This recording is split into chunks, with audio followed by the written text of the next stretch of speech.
रमो वरंतारम नमो सिद्धारम नमो वरियाम रमो वज्रायारम नमो सत्सारम शुद्धात्मानमेकांतम साधुतम मंगलम वंदे संदस्य सिद्धर्थम संध्यस्तकाशकम मंगलम भगवान वीरो मंगलम गौतम वनि मंगलम कुंद कुंदाद्यो जैन धर्मोस्त मंगलम सर्वमंगल मंगलम सर्व कल्याण कारकम प्रधान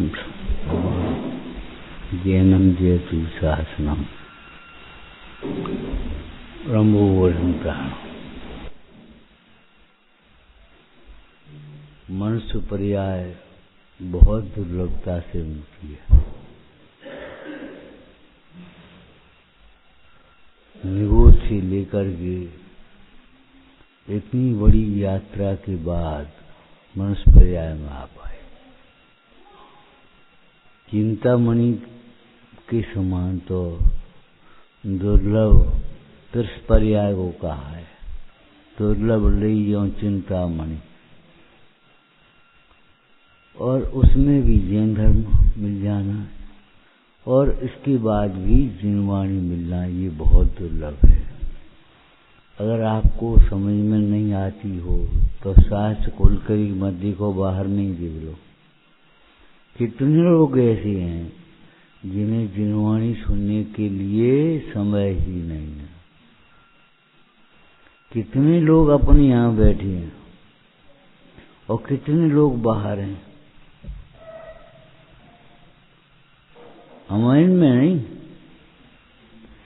चारों ओर देखो कितने लोगों में अपने इतने लोग आ पाए यहाँ। अगर जिनवाणी सुनना दुर्लभ नहीं है तो फिर क्या है। लेकिन जिनवाणी को भी सुनते रहते हैं और अनसुनी करते रहते हैं, उनके लिए क्या कहें। रोज जैसे चाय पी जाती, रोटी खाई जाती, ऐसी रोज शास्त्र सुनाया था। भाई विचार करो, अगर जिनवाणी सुनकर जिनवाणी तत्व निर्णय के लिए सुनना चाहिए, तत्व निर्णय नहीं हुआ तो फिर जिनवाणी सुनने का लाभ क्या हुआ। जिनवाणी सुनने का प्रयोजन तत्व निर्णय है। भगवती आराधना में लिखा है, भगवती आराधना कैसा सुंदर शब्द है। अपने यहाँ भगवती का शब्द रूप नहीं है, लेकिन भगवती आराधना, भगवती प्रज्ञा, ऐसा क्यों कहा। जो भगवान की आत्मा की आराधना के लिए समर्पित हो उसे भगवती आराधना कहेंगे या भगवती प्रज्ञा कहेंगे। तो जिनवाणी सुनने के लिए सबसे पहले प्रयोजन क्या है, क्यों सुन रहे, क्यों बैठे। इस सभा का नाम उठावनी कहते हैं अपन। उठावनी का क्या अर्थ है। मोह से, शोक से उठ जाओ, शोक में मत पड़े रहो। शोक करना तो कैसा है, जैसा सांप निकल जाए और लाठी पीटना। लाठी भी टूटे और धूरा भी उड़े। शोक से उठ जाओ, चलो मंदिर, देखो भगवंतों को क्या शरणभूत है। धन वैभव धन समाज कुछ काम नहीं आएगी, आएगा काम अपने तत्व ज्ञान। तो भी भीतर का होगा तो ऊपर का तन नहीं। थाली में लड्डू रखे हों और मिर्ची खाओगे तो तीखा स्वाद आएगा, मीठा नहीं आएगा। परिणाम तुम्हारे कहीं चल रहे होंगे अगर जिनवाणी को सुनते समय भी, तो परिणामों का फल मिलेगा तुम्हें। इसलिए ताहे सुनो भय मन फिर आन, जो चाहो अपना कल्याण। यदि आपको अपना कल्याण करना है तो स्थिर मन से सुनो जिनवाणी को। स्थिर मन से सुनो कि सुनो तब मन स्थिर हुआ। पहले मन स्थिर हो जाएगा, अरे भाई, पहले इतना तो स्थिर करना पड़ेगा कि जिनवाणी सुनने से हमारा हित होगा। जिनवाणी सुनने से ही हमारा हित होगा और किसी प्रकार से नहीं। इतनी स्थिरता, एकाग्रता आनी पड़ेगी, प्रसन्नता आनी पड़ेगी। तो हम ये कह रहे थे, मनुष्य पर्याय सुनना, वो मनुष्य पर्याय पाना और जिनवाणी को सुनना बहुत दुर्लभ है।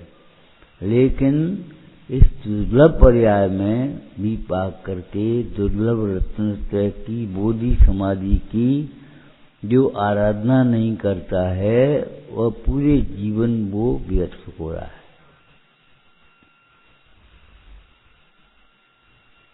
दुर्लभ तो है, लेकिन काय का दुर्लभ? एक भाई बोले, आप कहते हो मनुष्य पर्याय दुर्लभ है, हम काय को कह रहे? तुम्हारी 12 भावना में बहुत दुर्लभ भावना लिखी पढ़। लेकिन मनुष्य तो इतने हो गए, इतनी जनसंख्या बढ़ गई, तुम कहते हो दुर्लभ है। हमने कहा इतने लोगों में मनुष्य कितने हैं? जो मनुष्यता से रहित हों उन्हें मनुष्य कहोगे? तो नीतिकार कहते हैं मनुष्य रूपेण मृगा चरंती। मनुष्य के रूप में हमें ऐसा लगता है जैसे कोई मृग चल रहे हो। मनुष्य तो उसे कहते हैं जिसमें मानवता हो, लक्षण तो होना चाहिए। हम ये कहें ये सोना है, ये सोना कैसे हो जाएगा? भाई पीला तो कम से कम हो, चिकना तो हो, भारी तो हो, कसौटी पर लकीर तो खींचिया है। तो मनुष्य की कसौटी पर जो खरे उतरते हैं, मानवता जिनके हृदय में है, जिनके हृदय में दया भाव है, जिनके अंदर में विवेक भाव है, उन्हें मनुष्य कहेंगे। सच्चा मनुष्य कभी स्वार्थी नहीं होता। क्यों? अपने को भी मनुष्य समझेगा तो सामने वाले को भी जीव समझेगा, मनुष्य समझेगा। ये भी तो जीव है। और जैसे अपने प्राण हैं ऐसे इनके प्राण हैं। जैसे इनको सुख दुख होता है ऐसे हमको सुख दुख होता है। ऐसा नहीं अपना पीड़ा तो पीड़ा है और दूसरे की पीड़ा पीड़ा नहीं है। एक बात कही थी पहले, देखो अपने ऊपर अगर हाथी का पैर पड़ जाए कदाचित, तो जैसी वेदना आपको होगी वैसी ही वेदना आपका पैर चींटी पर पड़ जाए तो वैसी। चींटी पर जितना आपका पैर पड़े उतनी वेदना जैसी चींटी को होती है, एकदम तड़प जाती है। आपके ऊपर हाथी का पैर पड़ जाए, अरे भाई शरीर अलग अलग है। पूज्यपाद स्वामी कहते हैं शरीर के भेदों से जो जीव में भेद समझता है वह अज्ञानी है। चींटी के और आदमी के जीव में कोई अंतर नहीं। जीवत्व की दृष्टि से देखा जाए तो सभी जीव समान हैं। अपने को सिद्ध समान समझे तो परमार्थ सदेगा, और सबको अपने समान समझेगा तब व्यवहार सदेगा। सब जीवों को अपने ही समान समझेगा, वह किसी के प्रति अन्याय नहीं कर पाएगा, किसी की बुराई नहीं करेगा। सबको अपने समान समझ रहा है, किसी के प्रति दुर्व्यवहार नहीं करेगा, क्रूरता नहीं करेगा, कठोरता नहीं करेगा। वो जो सबको अपने समान समझेगा। ऐसा कार्य करते समय विचारना चाहिए, ये मैं अपने लिए कर रहा हूं। कोई ये चाहेगा नहीं कि हमारी कोई निंदा करे, तो ऐसा जीव किसी की निंदा स्वयं भी नहीं करेगा, किसी को दुखी स्वयं भी नहीं करेगा। दुर्लभ मनुष्य पर्याय की साधना काय के लिए है? दुर्लभ रत्नत्रय की आराधना करने के लिए है। देखो, आप ये सोचते हो ये तो कोई बहुत बड़ी चीज होगी, बड़ी चीज नहीं है, प्रारंभ की चीज है। आपसे कहते हैं देखो, भक्ति हो चाहे पूजा हो चाहे उसमें अपनी भक्त भगवान से कहता है, लेकिन स्वाध्याय में भक्त भगवान की सुनता है। भगवान क्या कहते हैं आप जानते होगे, इलाज कराने जाते हो, रोगी को अपनी कहना ज्यादा जरूरी है कि वैद्य की ज्यादा सुनना जरूरी है? अरे वैद्य जी को तो इतना ज्ञान है, वो तुम्हारे पेट की जान लेंगे, तुम क्या खा के आए हो, कल तुमने क्या खाया था। तुम अपनी कहते जाओ हमें बहुत दर्द है, बहुत दर्द है, बहुत दर्द है, और वैद्य जी की सुनो नहीं। वैद्य जी की सुनना बहुत जरूरी है। यहाँ पर ही धर्म के क्षेत्र में अपनी कहते जाना, अपनी कहते जाना, सुनिए जिनारे हमारी, वे तुम्हारी सब सुने और तुम उनकी एक नहीं सुनोगे। ये भाई बात न्याय की तो नहीं है। एक प्रभाती में लिखा है, ये प्रीत करन की रीत नहीं, प्रभ सोवत प्रभ जागत है तू सोवत है, जो सोवत है सो खोवत है, जो जागत है सो पावत है। उठ जाग मुसाफिर भोर भयो टुक, क्यों भोर भयो क्यों सोवत है। भैया सवेरा हो गया, कितने लोग जग गए और तुम अभी तक सो ही रहे हो। आपको अपने जीवन में संक्षेप में कहेंगे हम आपसे, देखो अपने जीवन में जेहनत का पालन करें, वे तो धने हैं ही, लेकिन जेहनत को पहचानना चाहिए। आपको गर्व नहीं होना चाहिए, अभिमान नहीं है, लेकिन गौरव तो होना चाहिए कि हम जैन हैं। तुम्हारा पड़ोसी ये कहे ये अच्छे लोग हैं, दिन में खा लेते हैं पी लेते हैं, और तुम रात में खाओ, ये बात तो ठीक नहीं भाई।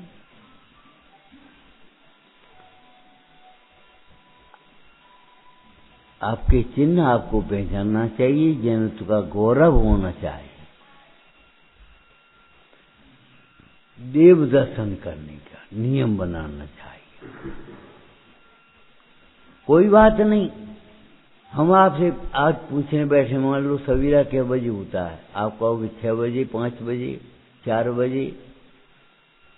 नहीं भैया, सवेरा तब होता है जब जग जाओ। 8 बजे जगने वाले को 4 बजे की हवा का क्या एहसास। 4 बजे कितनी ठंडी हवा चलती है, कितनी शांति होती है। 8 बजे उठने वाले को क्या मालूम। जब जाग जाओ तभी सवेरा है। सुकुमार सारे जीवन भर भोगों में पड़े रहे, राजमहल में रहते रहे, और अंतिम 3 दिनों के लिए वो निकल पड़े साधना के लिए। अंतिम 3 दिन के लिए उनका दृश्य याद किया जाता है।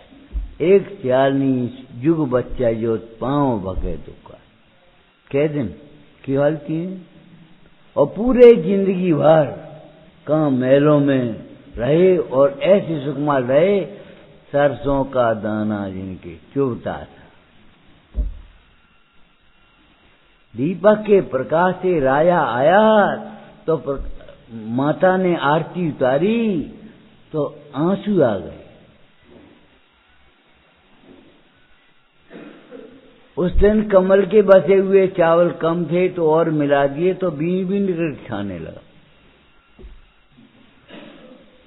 तब राजा ने अवंती सुकुमार उनका नाम रखा।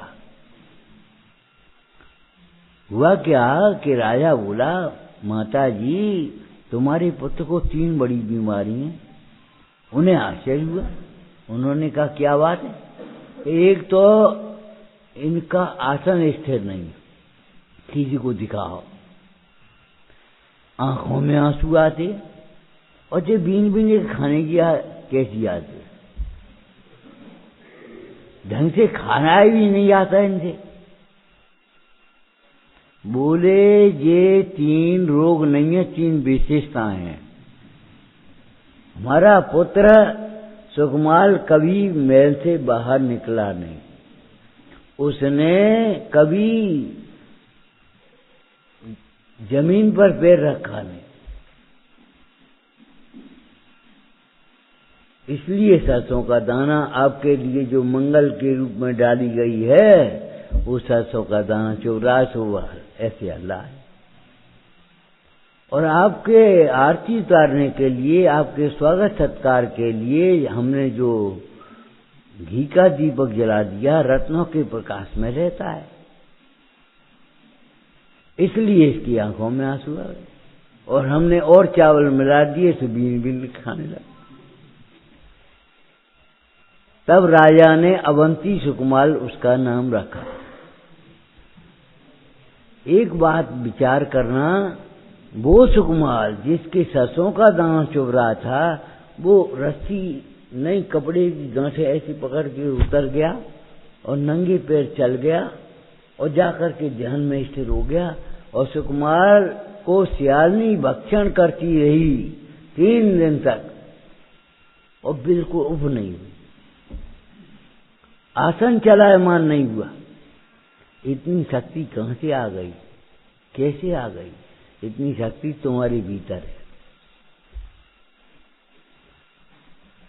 सुकुमाल को ऐसा साहस, ऐसा संगनन अंतर से प्रकट हुआ जब भेद विज्ञान हुआ तब। अभी तुमने ज्ञान की शक्ति देखी नहीं है।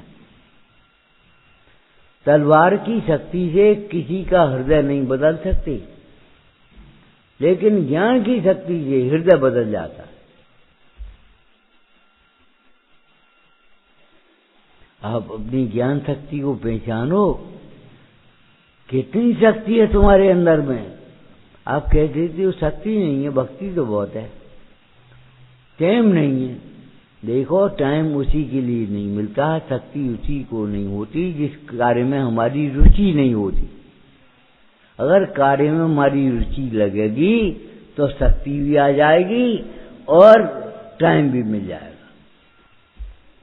तुम्हारे लौकिक भाषा में इसका प्रयोग किया गया है, टाइम मिलेगा नहीं, टाइम तो निकालना पड़ेगा।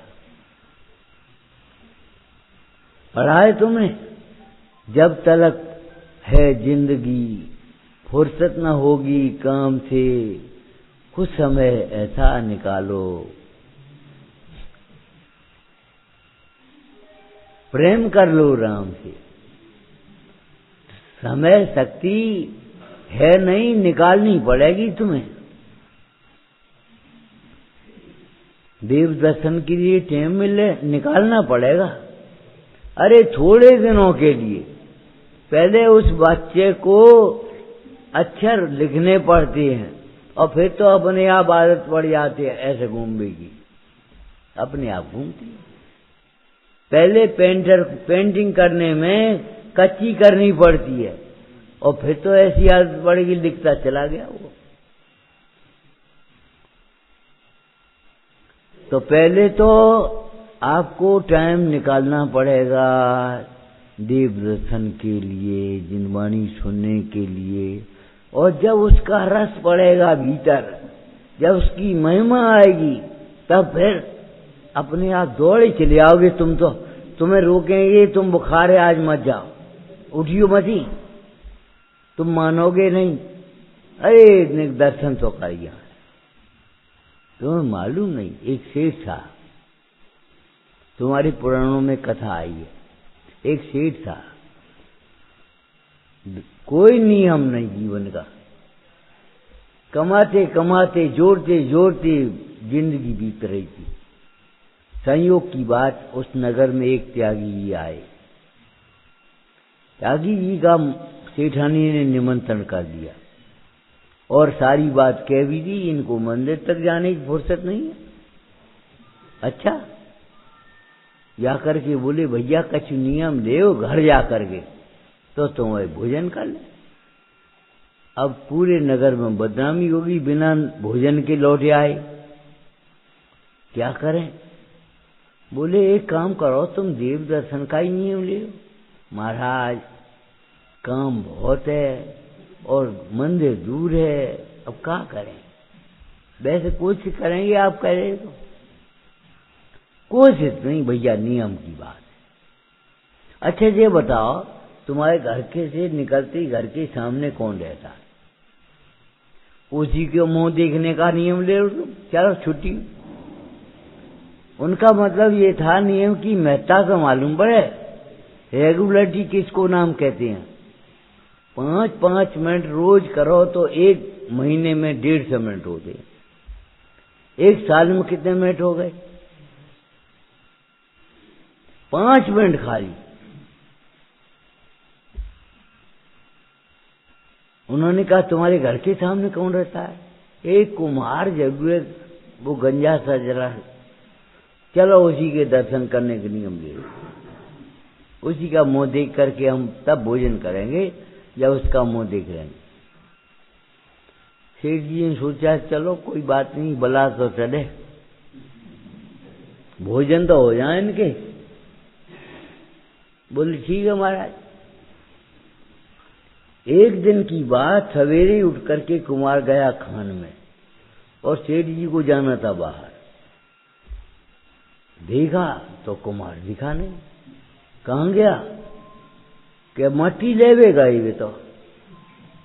इसलिए कहा हुआ ठीक है भैया, दौड़ी दौड़ी भगे भगे पीछे पिले, जहां मट्टी मिलती थी वहां पहुंच गए। और संयोग की बात, कुमार जो खोद रहा था इस मट्टी को, एक कलसा निकला, तो वो इधर उधर देख रहा था, कोई देख तो नहीं रहा। सेठ जी ने वहां से चेहरा देखा और भगाई। कुमार ने कहा यहाँ आओ, यहाँ यहाँ। बोले देख लो देख लो देख लो। सेठ जी का मतलब था कि तुम्हारा चेहरा देख लिया, और उसने सोचा कि हमारा घड़ा देख लिया, और तो कोई था नहीं। बोरे में रख करके कलसा शाम को आया, सेठ जी घर पहुंचा। सेठ जी जैसो तुमने देखो तैसो यह वे, हमने कुछ नहीं लाओ, अब तुम हमें समझो सो दे दे और दे रखो।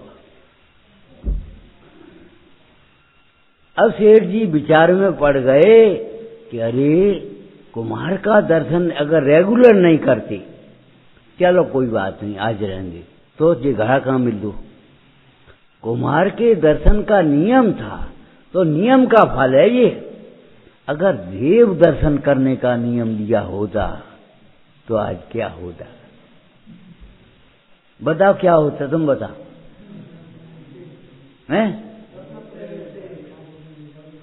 अरे ये संपदा पाने की इच्छा ही नहीं होती।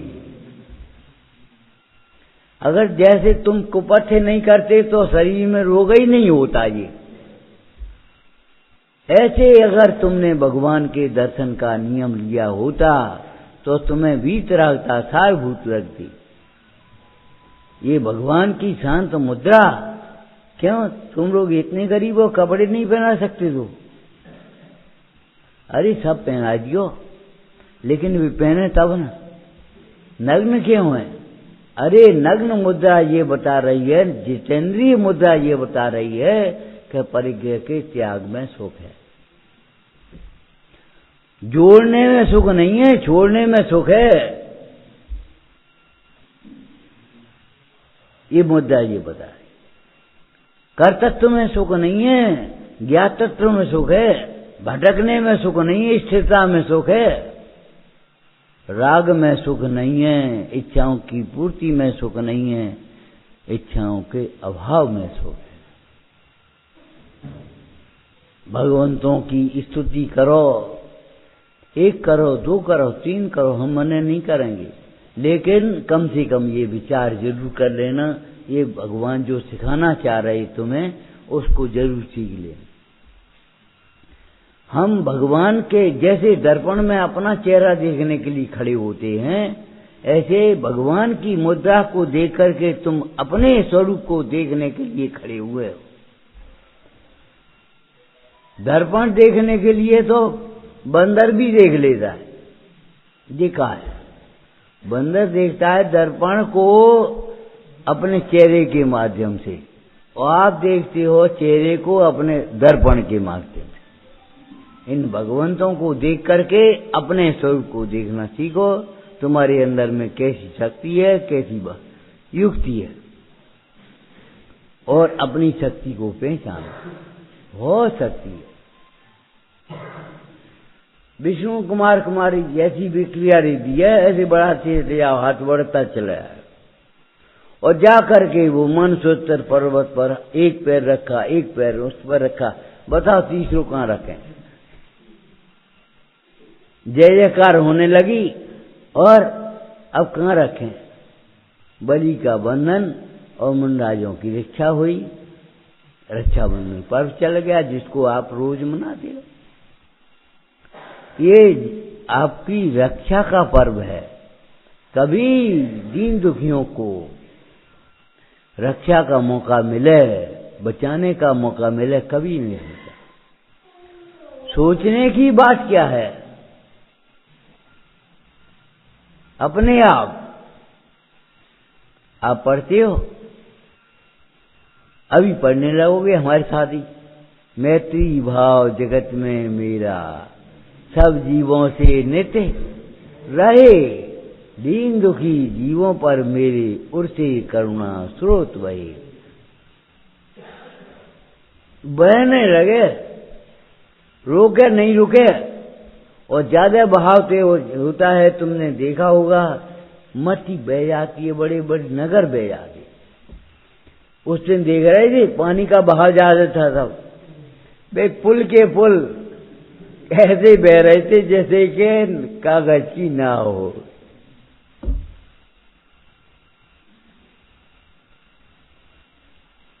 अपने मनुष्य जीवन को पूरा मत करो भाई। सोचो क्या लाए हो, क्या ले आए हुए। बहुत पुण्य लेकर के आप जैन कुल में पैदा हुए, मनुष्य पर्याय में आए हो, कुछ लेकर के जाओ। रत्न है मनुष्य पर्याय को केवल पूरा नहीं करना है, सार्थक करना है, सफल करना है, और सफल होगी आपकी रत्नत्रय की आराधना से। सफल होगी जिनवाणी का सुनना, तत्व के निर्णय से।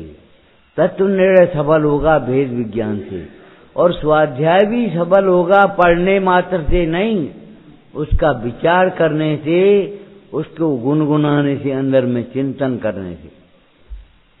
बात तो ठीक है। सेठ जी क्या करने लगे? उस कुम्हार को देख करके और घड़े को देख करके। जो सेठ जी करने लगे तुम करने लगो। ये सब हमारी कमाई नहीं है, ये तो सब पुण्य की कमाई है। जिस दिन यहां से दूर हो जाओगे, जब सीढ़ी पे पांव रखोगे तो ही खिसकेगी, और नहीं तो जिस पर पांव रखोगे आगे बढ़ती जाएगी, सुदृढ़ होती जाएगी। इस मंदिर की दहली को कभी मत छोड़ो, इधर उधर मत भटको। पुण्य से ज्यादा कहीं नहीं मिलेगा, कुछ नहीं मिलेगा। और जिनवाणी का स्वाध्याय करो, तत्व का निर्णय करो, भेद विज्ञान करो। स्वाध्याय सफल होगा तत्व विचार से, और तत्व विचार का नाम सामायिक का अभ्यास है।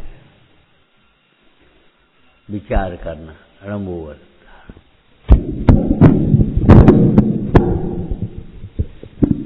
देखो, उठावनी के निमित्त से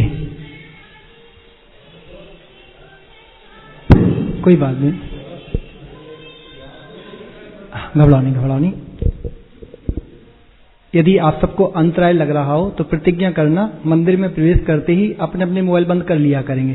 तो मंदिर में तो कोई अपन व्यापार धंधा करते नहीं है, सिवाय अंतराय होता है, अपना भी होता है और सब साधर्मियों का होता है। एक अच्छा नियम आप लेकर के जा सकते हो, अच्छा लगे तो ले जाना है ना। दूसरी बात, आपने अभी जितना भी स्वाध्याय सुना, अवश्य ही आपको कुछ प्रेरणाएं मिली होंगी। और मत चूको चौहान वाली बात है, कुछ संकल्प कर लिया तो जीवन भर आनंद होगा। संकल्प में भगवान के दर्शन तो आप करते ही होंगे। 15 मिनट आधा घंटा स्वाध्याय की आदत डालो भैया। भले ही तुम प्रतिमानी हुई कहानियों के माध्यम से शुरू करो, श्रावक का आचार श्रावकाचार्य जी शुरू करो, लेकिन स्वाध्याय की आदत जरूर डालो। आप खुद देखेंगे आपके जीवन में आमूलचूल परिवर्तन आएगा। और जितने भी साधर्मी यहाँ रहते हैं उन सबसे निवेदन, स्वाध्याय में बैठा करें भैया। ऐसे महापुरुषों का समागम लोग तरसते हैं और अपन कीमत नहीं कर पाते हैं। इतनी ही प्रेरणा हमारी है। अभीष्ट का उत्तर कर लेंगे अपन, है ना, जयकार कर लेंगे। 9 बार नमो का मंत्र।